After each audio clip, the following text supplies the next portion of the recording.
ओम शांति। अब कलयुग का अंत समय चल रहा है। चारों ओर दुख अशांति बढ़ती ही जा रही है। हर ओर विघ्न, तनाव, चिंता का बोलबाला बढ़ता जा रहा है।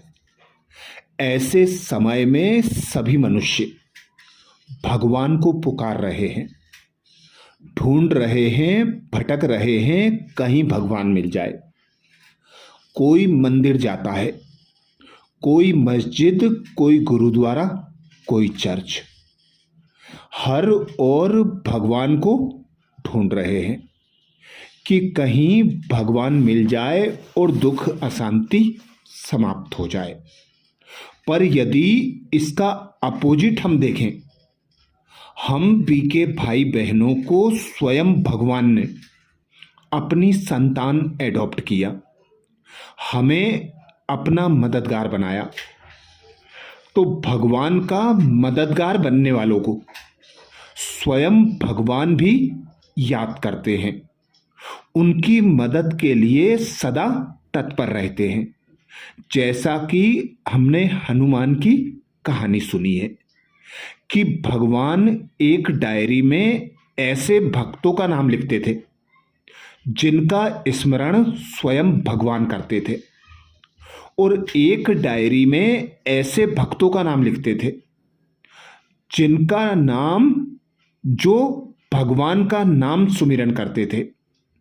तो अभी संगम का वही श्रेष्ठ समय चल रहा है जब हम भगवान के मददगार बन सकते हैं। भगवान का मददगार बनने के लिए विशेष भगवान के बताए हुए मार्ग पर चलना होता है। भगवान कहते हैं, अच्छा सोचना, मन की अवस्था सदा श्रेष्ठ रखना, इस यज्ञ में सबसे बड़ा मदद है। भगवान जो नई दुनिया की स्थापना कर रहा है, नई देवीय दुनिया सतयुग की स्थापना कर रहा है, उसमें हम ब्राह्मणों को भगवान ने निमित्त बनाया है। स्थापना का कार्य देकर हमें उच्च पद पाने का, श्रेष्ठ भाग्य बनाने का विशेष अवसर प्रदान किया है। तो ऐसे में यज्ञ का सबसे बड़ा मददगार बनने के लिए भगवान कहते हैं, अच्छा सोचना, मन की अवस्था सदा श्रेष्ठ रखना, संपूर्ण पवित्रता को धारण करना। संपूर्ण पवित्रता अर्थात मन, वचन, कर्म, वृत्ति और व्यवहार में स्वच्छता, पवित्रता। बाबा का सभी को परिचय देना, अलग अलग युक्ति से, समय प्रमाण, विधि प्रमाण, हर एक को बाबा का परिचय देना ही है कि बाद में कोई उलाहना ना दे सके। हर कदम श्रीमत पर चलकर हर कार्य को श्रेष्ठ बनाना है। जो हर कदम श्रीमत पर चलते हैं, हर कार्य को श्रीमत अनुसार करते हैं, उनकी मदद स्वयं भगवान स्वतः और सहज करता है। तो भगवान का मददगार बनने के लिए उसकी श्रीमत को एक्यूरेट फॉलो करना है, हर कर्म को श्रेष्ठ बनाना है, घर को बाबा का यज्ञ समझकर हर कर्म करना है, परिवार वालों को बाबा का बच्चा समझना है, खुद को यज्ञ का जिम्मेदार समझ कार्य व्यवहार में आना है, हर आत्मा को शांति और शक्ति का दान देकर सकाश देने की सेवा करना है, प्रकृति को वाइब्रेशंस देना है। इसीलिए स्वयं भगवान कहते हैं कि आप रचयिता हो, प्रकृति आपकी रचना है, पांचों तत्वों को आप परमात्मा से शक्तियां लेकर दो, प्रकृति का शुक्रिया करो, तो प्रकृति भी आपके लिए सुखदाई बन जाएगी। पढ़ाई को धारण कर प्रतिफल में चलन और चेहरे से बाबा को प्रत्यक्ष करना है।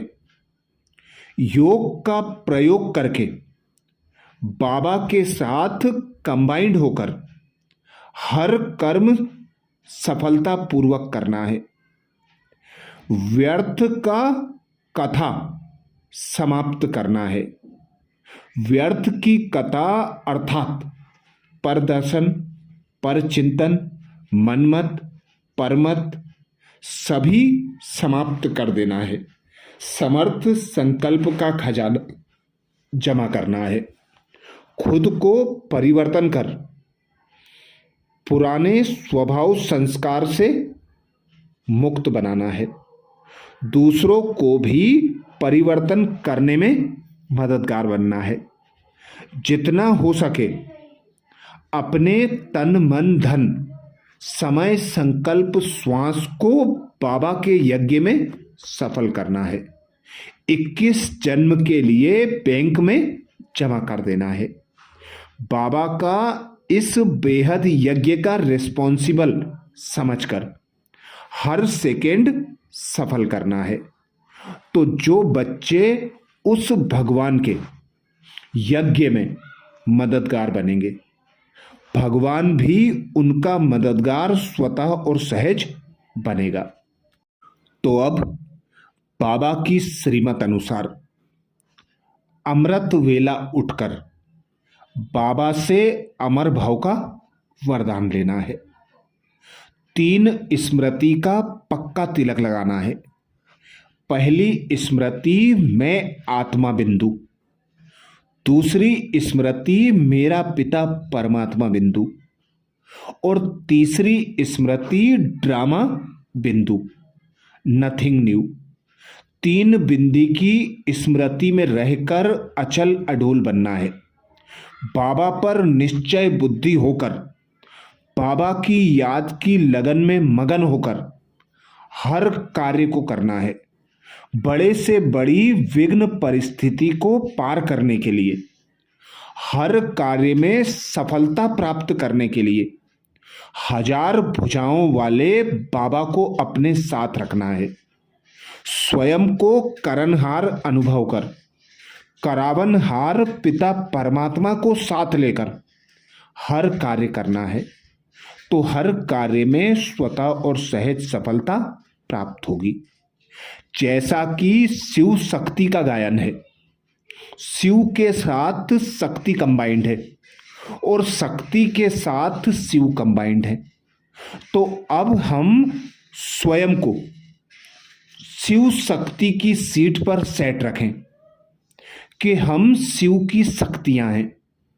शिव सर्वशक्तिमान पिता परमात्मा हमारा साथी है, हमारा सहयोगी है, हमारा मददगार है और उसने इस यज्ञ की स्थापना के श्रेष्ठ कार्य के निमित्त हमें बनाया है।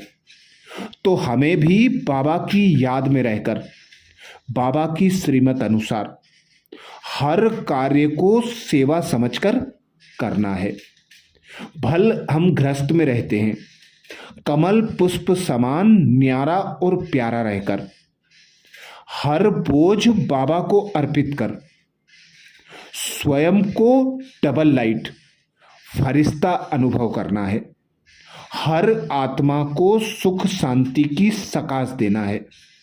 यही श्रेष्ठ कर्तव्य है जिसके द्वारा हम भगवान के मददगार बन सकते हैं। और ब्राह्मण जीवन का गायन है, देने में ही लेना समाया है। तो जितना हम बाबा का मददगार बनेंगे उतना हमें बाबा की मदद भी स्वतः और सहज प्राप्त होगी। अच्छा, ओम शांति।